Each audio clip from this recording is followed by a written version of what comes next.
Hello and happy birthday to my Aries. All right, happy birthday, Aries. Let's get into your reading. This reading is for March the 31st through April the 30th, right? We got a lot of stuff going on. So we are still officially in a cycle, Aries. We had a full moon on the same day as the partial lunar eclipse, a penumbral lunar eclipse on March 25th. So hopefully you all are protecting yourselves, but really protecting your energy as much as you possibly can, not taking on anyone else's emotional baggage, just anybody, doesn't matter who it is. April 1st starts even though we're in the last quarter moon phase, it officially starts the last quarter moon phase. So that's like really countdown time to closing out the cycle. So whatever, if you feel like, okay, you need to release from your internal scales to, to move through these phases with as less stress as possible, do what you need to get ready for this super new you, April the 8th. And that portal opens a little bit before that so that you can start thinking about what does the super new me look like? What does that energy looks like? We're going to have I think we have 5 eclipses this year. And so think about the lunar eclipse will be about letting go. Solar eclipses are about resetting, right? Resetting. That's when the earth, moon, and the sun are all aligned, right? The earth will be your physical body, your sun sign, your moon sign. Pull your birth chart, like find out what sets you apart from every other Aries on the planet so that this can be beginning of the wealthiest year yet for you, right? Like just do the work, like get everybody else's emotional baggage off of your internal scale so you can make this your best year yet. There it is, tossing it into a burning bowl. That's right. Get focused, get laser focused if you want to receive more. So it's like you're gonna have to learn how to be in balanced out energy. Here we have the Magician card. And also April 1st Mercury goes retrograde, officially goes retrograde, right?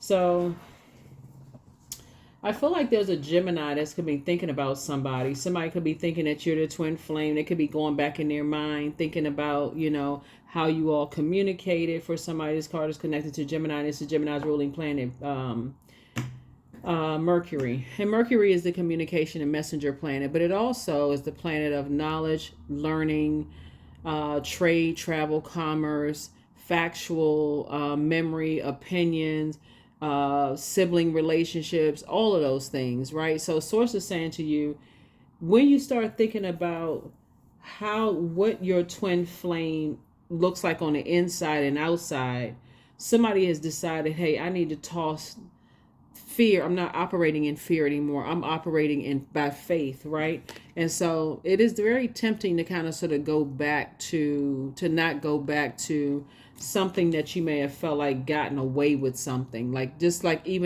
let's say, so you felt like somebody was a snake and they got away with something in your personal life. It's kind of, for somebody, that's why that person on this card is biting their index finger. They're kind of like, yeah, somebody. I'm trying to stay focused. I need to toss everything into the fire. Anything that confusion, fear, doubt, uncertainty, so I can operate in faith, right? And so the motive could be money, like time that you may have felt like invested in it, but you're thinking about, am I stepping down off of my throne? Is it worth me giving my time and energy to something when I feel like my prayers are being answered? That's up to you, right? So I felt like somebody finally decided to walk away from something that was disappointing for you and step into your own light, like really, really step into your own light. Do some sunbathing, and somebody may be on a beach somewhere or near water. So we see these 2 cards up here. It looks like the person is on the beach. So somebody may be just recharging and resetting near a body of water. Maybe you're taking spiritual showers and spiritual baths, but I definitely see you doing more that you need to do for you, right? Death card, 3 of Swords, 6 of Pentacles, Knight of Swords.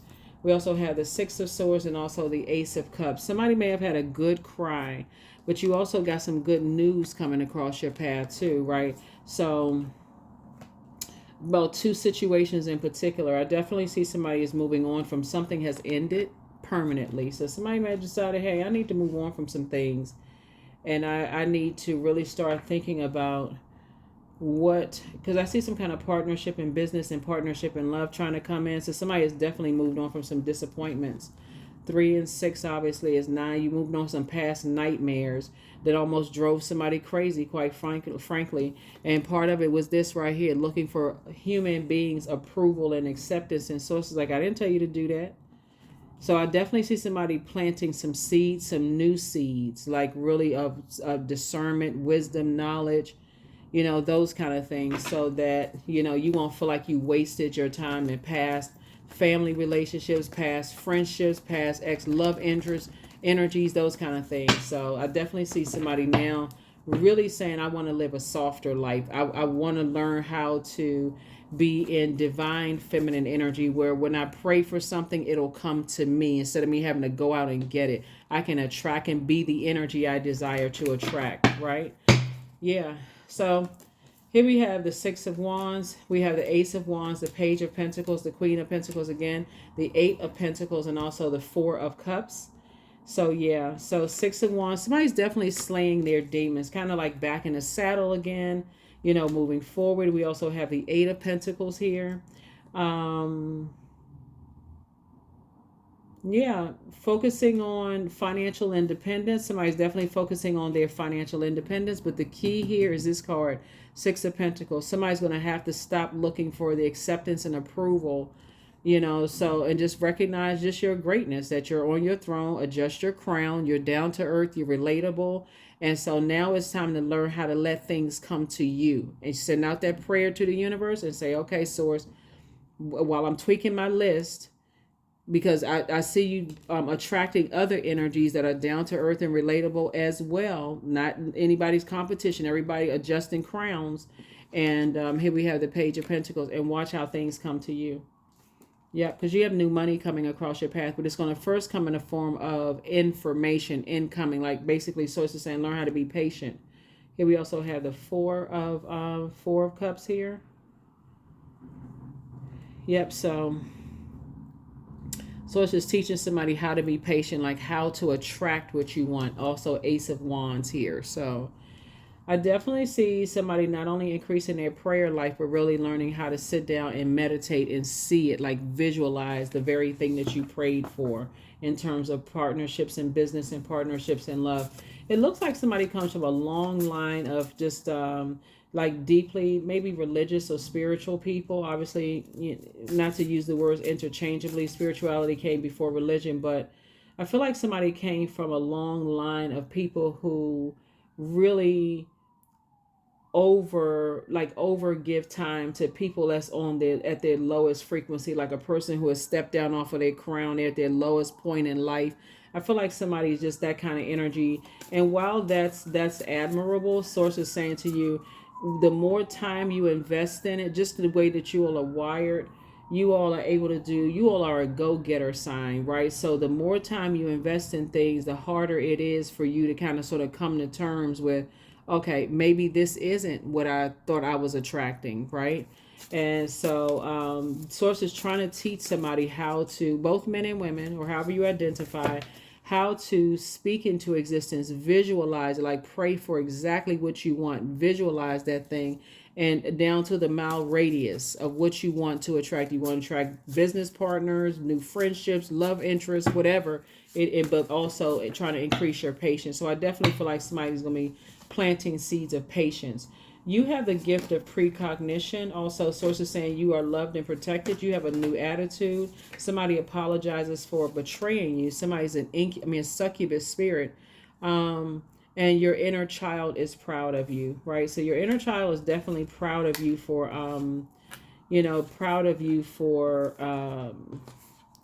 just being patient, like planting seeds of patience and not looking for other people's, you're not really pressed. You're not really pressed to attract this and really pressed to attract that. So somebody never stopped loving you. Yeah, so, for your new person, you are an answered prayer. Yeah, for your new person, you are an answered prayer. But, yeah. So let's see what else we got going on here. Here are the questions for the moon in Aquarius, so we can close out your reading. Here are the questions for the moon in Aquarius. First question is, what can you do to use your passion for serving on a large scale? The second question is, are you creating space for yourself to connect with your inner alchemist? and innovator. The third question is, are you ready to think outside the box and delete old beliefs and rules to write your own? Fourth question, is using technology a drain or gain for you? And then last but not least is, are you ready to start a group in your community to initiate and create positive change on a local or global scale? And then what could the focus be? So somebody is definitely in action mode, like really thinking about what can I put some action behind. So source wants you to take some time to breathe out. Take some time to breathe out during this time, Give yourselves a break. Let's see what your number is, and we're going to go ahead and pull that affirmation card and go ahead and close it out. Yeah, so think about that, when you're trying to attract your energy. A Cancer, Pisces, Scorpio could also kind of sort of be in the mix too. Like, especially when you kind of sort of thinking about what you want, right? Yeah, kind of like what you want. It could be an earth sign. It could be an air sign. It could also be a water sign, somewhere kind of sort of involved. Just kind of in your thought process, right? So when you're thinking about what I want versus what I don't want, it's possible for you to take a little bit from all of the energies in the past. Like, let's say maybe this one right here was attentive. Maybe this one right here was financially independent. Maybe this one, like take a little bit of all of that and then say, okay, I know exactly what I want in a person. I don't want them, but I know what I want in a person, in and out, down to the mile radius of where I want to meet them. I want them to approach me, or you want to approach them, or whatever. But here we have number 20. I am harmonious. And that's what somebody wants the relationships to flow. You relate to others on an almost cosmic level. You are dedicated to building harmonious relationships of all kinds.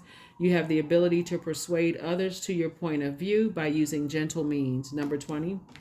Yeah, by using gentle means. So Source is definitely trying to get somebody in their divine feminine energy. And I'm talking to men and women, Aries. Divine feminine, like you're not always the one to have to go. You can know how to learn how to sit, kind of sit it back and just kind of attract what you want. Really attract what you want. Let's see what else we have.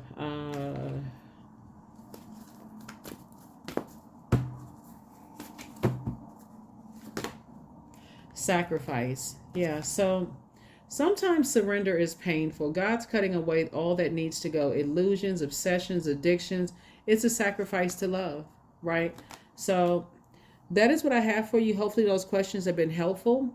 And I will see you all in the next reading. Again, happy birthday to each and every one of you all. I definitely see somebody saying, okay, I'm tossing fear, doubt, uncertainty into a burning bowl. I'm recharging, I'm resetting, I'm relaxing, I'm journaling. And I am not going to invest more time in things. It has to be reciprocal, like that conversation about what works for you, what doesn't work with you, what do you expect from people, those kind of things. That's what I have for you. I'll see you all in the next reading. Bye.